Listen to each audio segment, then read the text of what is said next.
Hingað kominn Jóhannes Björn, hann hefur nú stundum verið gestur hér í þættinum og við höfum rætt ýmislegt í gegnum árin. Ég held að það sé á engan hallað þó að sagt ég að Jóhannes hafi svona hálfpartinn spáð heimskreppunni hér á sínum tíma og séð ýmislegt fyrir sem gerðist. Við ætlum að byrja hérna, þú ert nú búsettur í New York, Jóhannes, og hérna byrjum á þessum mótmælum á Wall Street sem að hafa verið að vekja nokkra athygli heiminn, en greinilegt að yfirvöldum í Bandaríkjunum hefur verið meinilla við þetta. Já, það kraumar náttúrulega mjög mikil reiði undir yfirborðinu og maður segja að sé kannski tvær ástæður fyrir því. Í fyrsta lagi er að á síðustu 10 árum, í fyrsta skipti síðan í kreppunni miklu, það hafa kjör versnað í Bandaríkjunum og versnað töluvert mikið. Það er að segja hjá svona 90% af fólkinu. Og atvinnuleysi virðist bara, mikið atvinnuleysi virðist vera varanlegt núna. Raunverulegt atvinnuleysi er að nálgast 20% ef þú tekur alla með, þá sem eru minni vilja og annað. Og þetta virðist bara vera nýtt ástand sem varir. Já. Og hins vegar, þá var náttúrulega fólk reitt þegar sér að peningaelítan sem setti allt kerfið á hausinn 2008 var búin að græða ómælt fé á þessum tíma, að hún sendi reikningin beint til fólksins og heldur öllu sínu. Jável 1 ár eftir kreppuna þá voru farnir að borga sér metbónusa á Wall Street. Og ég spái því að þessi mótmælahreyfing eftir að stækka mikið. En sko kreppan endaði í rauninni, þessi kreppa sem byrjar í rauninni fyrst hvað, 2007, maður sér maður merki ágúst 2007 og svo aftur í október 2008. Hún endaði aldrei, þessi kreppa? Nei, hún endar aldrei. Það er sýnt fram á smá hagvöxt, eins og það er að töða á hér á Íslandi. En þessi hagvöxtur er raunverulega enginn vegna þess að það hefur fækkað á vinnumarkaði. Að atvinnuleysi hefur haldist í 9,1%, þetta opinbera atvinnuleysi, það er miklu meira. En maður lítur á heildar fjölda fólks á vinnumarkaði miðað við alla þjóðina, þá var hann 49% fyrir nokkrum árum og er komið niður í 45%. Já. Og þetta er raunverulega mat. En tekjur hafa lækkað síðan og störfum hefur fækkað síðan kreppan endaði 2009, mitt ár 2009. Já. Þannig að hún endaði aðeins í hagtölum. Hún endaði aðeins í hagtölum, þannig að það var aldrei neitt raunverulegur efnahagsbati. Nei, en það var aldrei neitt gert til þess að leysa vandann sem var fyrir hendi. Það var dælt út peningum. Það er bara, já, vandinn er náttúrulega of mikil skuldasöfnun. Það eru tvær tegundur kreppum, getur maður sagt. Það er þess að venjulegu, það er sem það er að vera að tala um sveigjanleika peninga, að efnahagslífið hitnar aðeins, vextir og hækkaðir, peningateknur og umferð, þetta verður normal aftur, verðbólgan og annað og þá veit allt inn peningum og svona. En svo koma bara kreppur eins og 2009 og 2008. Það er allt öðruvísi kreppur. Það er kreppur þar sem kerfið sjálft springur. Já. Og þær er ekki leystar öðruvísi heldur en taka skuldirnar niður. Já. En það hefur ekki verið gert, það hefur bara verið dælt inn meiri peningum og aukið við skuldirnar sem hlýtur náttúrulega enda með ósköpum. Hvernig er en fólk er að berjast við alls konar skuldir, það er ekki bara húsnæðisskuldir, námsskuldir er eitthvað sem hvílir mjög þungt á Bandaríkjunum. Já, í Bandaríkjunum náttúrulega það er ýmislegt sem er að draga niður hagkerfið. Það er náttúrulega hernaðarmaskinan er ofboðslega dýr. Heilsukerfið er helmingi dýrar á hvert mannsbarn, heldur en til dæmis í Þýskalandi, þó að 50 milljónir sé ekki með tryggingar. Og fjármálageirinn er ofboðslega stór. 1960 þá tók hann til sín 5% af öllum gróðaði í samfélaginu. Nú er þetta komið einhvers staðar yfir milli 30 og 40%. Hann hefur bara þanist út. Og síðan er þessar námsskuldir sem eru orðnar alveg ofsalegar og er næsta bomba sem fellur þarna og er kannski hluti af þessar óánægju þegar ungt fólk fyrir að mótmæla. Það kemur út á skólanum með alveg gífurlega skuldir því að skólarnir verða alltaf dýrari og dýrari vegna þess að ríkið tryggir allar skuldir, ekki hjá einstaklingum, heldur hjá fyrirtækjunum sem lána nemendum peninga. Já. Og þetta er að springa þetta kerfi. En hvað með pólitíkina þarna? Manni sýnist eins og hún sé bara í tómu rugli. Obama náttúrulega vonbrigði allra tíma sem forseti og svo ertu með republikanana í tilboðinu. Já, þeir eru allir á kaupi hjá sama fólkinu. Það eru nokkur 100 lobbyistar í Washington sem moka peningum inn í stjórnmálin og það er ekkert að gera lengur. Ef það er til dæmis skrifuð löggjöf sem hefur að gera með fjármálastarfsemi, þá er það alveg eins á Íslandi að það er skrifað hjá fjármálafyrirtækjum og sent niður í þing. Og það er engu hægt að breyta. Enda sko held ég að ekki nema 11% af þjóðin haldi að þingheimur sé að gera góð störf. Það er komið alveg niður í sko Jack the Ripper eða eitthvað sko 11% er ekkert. Nei. En þetta virðist ekki til að breytast. Ég meina horfurnar fyrir líklega vinnur Obama næstu kosningar vegna þess að hinnir frambjóðarnir eru svo skrýtnir. Já, sennilega vinnur hann af því að þeir eru það afgafullir og vilja skera niður ellilögin og annað og það er náttúrulega fólki sem kýs, 78 milljónir. En það breytist ekkert svo lengi sem það var alltaf hægt að breyta því að Hæstiréttur hefur dæmt að peningar séu eins og einstaklingur. Það sem er First Amendment rights, freedom of speech. Við skulum fara til Evrópu. Við vorum að tala heilmikið Evrópu hérna og þar er nú ástandið ekki betra, svo við segjum höldum okkur hér í svartstíðinni. Það virðist að þurfa að afskrifa heilmikið skuldum Grikklands. Já, en sko það er dæmi hvað ástandið er ægilega brothætt hérna. Að fyrir nokkrum mánuðum var gert þolpróf á fullt af bönkur sem stunda ákveðna bankastarfsemi og besti bankinn í þeirri upptalningu var talinn Dexia bankin í Belgíu. 86 dögum seinna var hann kominn á hausinn. Og það þurfti 3 ríki til þess að handla það. Það var Belgía, Luxemburg og Frakkland og Belgía þurfti að eyða sem svaraði til 15% af ríkistekjum í að bjarga þessum eina banka sem fáir hafa heyrt talað áður en að fór á haus. Og þessi bankar eru allir meira og minna á hausnum því að þetta er svona keðjubréf. Franski bankar, mjög vitað. Franski bankar eru trektar upp meira en Lehman Brothers áður að fór á hausin. Royal Bank of Scotland er náttúrulega á hausnum og á framfæri ríkisins. En þegar Unicredit bankin á Ítalíu sem stærsti banki Ítalíu, þegar hann fer á hausinn að þá verður hrun. En hann jaðrar við gjaldþrot og það þarf ekki nema að horfa á hlutabréfin að þau eru komið niður í nærri því ekki neitt.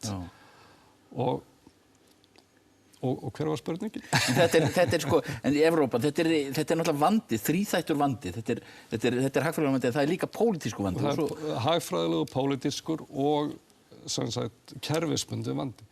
Ef þú ætlar að leysa þetta mál hagfræðilega og það er verið að tala kannski 4.000 milljarða evra, 4 billjónir eða trilljónir, eftir hvernig það kallar það, að það er ekki hægt að gera það öðruvísi en það myndist einhvers svona jöfnunarsjóður, þar sem stabíl lönd, rík og fátæk, gefa stanslaust peninga til Suður-Evrópu og jafnvel Írlands. Og til þess að gera þetta, þá rekstu bara á pólitíska veggi, sko. Þýskir kjósendur samþykkja þetta ekki og þetta verður að fara í gegnum þjóðþingi. Og það er eiginlega engin önnur leið. Þeir eru búin að tala alls konar leiðir en það strandar alltaf á þessu að það verður að gera aðgerðir sem standast ekki í stjórnarskránni. Og að láta til og með Seðlabankann gera miklu meira er varla hægt því að hann er nú þegar með 500 milljarða af einhverju ruslapapírum og samkvæmt 123. grein Evrópusáttmálans, þá er það ólöglegt. En þú getur ekki látið þessi ríki heldur fara úr evrunni því að skuldirnar eru í evrum og þeir taka þá upp einhverja gjaldmiðla sem munu umsvifalaust hrynja. Já, ekki nema afskrifar allt og það er ekki hægt, það er einhver peninga fyrir því og líka að það verður að tala um það núna að afskrifa, að bankarnir afskrifa, svo sagði ég, á 50% af skuldum Grikklands og svo koma náttúrulega Finnlandi strax svo eftir. En það er ofboðslega erfitt. Ef þú afskrifar svona 50% á sama tíma og hagkerfið er í lægð, þá geta bankarnir hreinlega ekki lána neitt út í atvinnulífið lengur. Svo það annað. Ef þú afskrifar 50%, þá líta matsfyrirtækin á það sem tæknilegt gjaldþrot. Þá kemur afleiðumarkaðurinn inn. Vegna þess að allt þetta er tryggt á afleiðumarkaðinn. Og þessi afleiðumarkaður er náttúrulega alveg stórmerkilegur heimur fyrir því að það er svo ofsalegt magna afleiðum í gangi. Þegar Lehman Brothers falla, þá fór AIG líka sem var búið að tryggja hérna. Já, það fór bara á afleiðum viðskiptum, það fjall alveg á því. Afleiðu viðskipti í heiminum eru tíföld heimsframleiðslan. Þetta er óhugnanlegt dæmi og þetta er náttúrulega dæmi sem enginn getur spáði. Því að þetta er hvergi skráð á einum stað. Og þetta getur bara allt farið til fjandans, það bara veit enginn. Er þetta fólk borgunamenn fyrir þessu eða hvað gerist? Þannig að Evrópa í miklu vandræðum með þetta. Já, og það eiginlega eina lausnin á þessu að þetta verði eins og Bandaríkjunum og Ameríku og þá erum við að tala allt annað Evrópusamband, það sem bara er miðstýrt bák sem tekur efnahagsstjórnina að sér og setur löndum stífar reglur. Nú eða þá bara Þýskaland og þessi ríki, sterku ríki, að þau taki sig út og taki upp nýtt mark eða eitthvað og láta það evruna sem sagt falla og falla þannig að þessi ríki sem skulda borga ódýrari evru tilbaka. Það er náttúrulega einhugmynd. Það er náttúrulega byltingarkennd. Ágætis hugmynd. Já, við skulum fara til Íslands. Þú skrifaðir grein á vefinn hjá þér, þú ert með vef sem heitir vald.org sem margir lesa íslenska efnahagskerfið, íslenska og hvernig þetta horfir við okkur svona almenningi í landinu, skuldugum almenningi og þú sagðir að við hefðum gengið í gegnum stríð þar sem allar orrustur hafi tapast. Já, til að þetta stríð hafi byrjað þegar bankarnir voru gefnir, þessi tveir bankar þarna og það er náttúrulega alveg með eindæmum í lýðræðisríki að tvær stofnanir, tvö öflugustu fyrirtæki landsins sem almenningur á er búin að byggja upp í áratugi, að einhverju flokksgæðingar geti gengið inn og fengið þær gefins og skuli sleppa með það og svo ekki að rannsaka þetta neitt, að fjórflokkurinn sem getur kallað það, að hann ætlar að koma í veg fyrir að þetta verið rannsakað. Það er fyrsta orrustan. Síðan er önnur orrustan sem tapast er náttúrulega kúlulána systemið. Kúlulán sem eins og William Black sagði, lán sem ekki þarf að borga tilbaka er mútur. Það er ósköp einfalt. Ef það er sett upp þannig að það er sett upp í sjálfseignarfélag, þar sem tapið, væntanlegt tap eða hugsanlegt tap er látið bara fara út í buskan en aðilinn heldur gróðanum, þá er það mútur. Og þetta er eitt af því sem þarf náttúrulega að rannsaka því að hér var ekkert eftirlit fyrir hrun vegna þess að þetta lið virðist meira og minna hafi verið í jötunni. Og rannsóknarskýrslan talar 100 milljónir, eru 99 milljónir ekki raunverulegi peningar, eða 70 milljónir. Og manni virðist, fyrst að svona margir voru yfir 100, að svo til allir alþingismenn, maður bara veit það ekki, hafi verið á einhverjum kúlulánum. Og þessi orrusta að rannsaka þetta hefur tapast. Næst kemur hrunið og þá áttu náttúrulega að taka vísitöluna úr sambandi. Það var bara skylda. Það var forsendubrestur sem var algjör. Þessi lán voru ógild. En verkalýðsforystan meira sig og megið ég veit ekki hvað að segja, að smákongar sem sitja í lífeyrissjóðum, þeir eru komnir svo langt frá fólkinu. Þeir meðal annars stoppuðu þetta og Alþjóðagjaldeyrissjóðurinn líka og stjórnmálamenn beygðu sig undir það. Allt sem hefur verið gert síðan eru bara málþóf og vitleysa, 110% leið og hitt og þetta. Vandinn er bara heldur áfram að velta utan á sig. Og þetta er náttúrulega töpuð orrusta líka. Síðan eru hérna bankarnir sem ríkið er með þarna, þeir selja það aftur. Og þar gerist eitthvað alveg hræðilegt slys og ég er mjög hissa á að það skulle ekki vera að tala þetta. Nú kemur í ljós að þessi pappírar, þessi lánasöfn sem þeir fengu, voru seld á 50–90%. Michael Hudson segir 90%. Ég veit ekki hvað hann hefur fyrir síði, en ef bankarnir segja að þetta sé ekki satt, hvernig verður þá að birta allar þessar tölur bara. Já. Og nú kemur það fram að þetta var stór gróði að kaupa þessi lánasöfn. Og hver hjá ríkinu tók þessa ákvörðun að gefa einhverjum vogunarsjóðum og brasksjóðum út í heimi tækifæri til að græða svona opbóðslega þegar var hægt að taka þessa peninga og afskrifa miklu meira greinilega og hreinlega leysa þennan skuldavanda heimilana. Og síðasta, ekki síðasta orðastöðuna, heldur síðan gerist það að það er talað um að skattleggja þennan gróða og kemur fram að Alþingi tillaga það, skattleggja 95%. Já.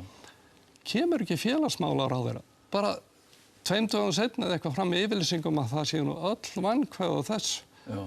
Sko, ef þetta hefði gerst á Bretlandi, þá hefði hann þurft að segja af sér. Vegna þess að ef ríkinu var einhver alvara í því að leiðrétta þessi lán heimilana, þá er hann að eyðileggja samningsstöðu ríkisins með því að gefa svona yfirlýsingu.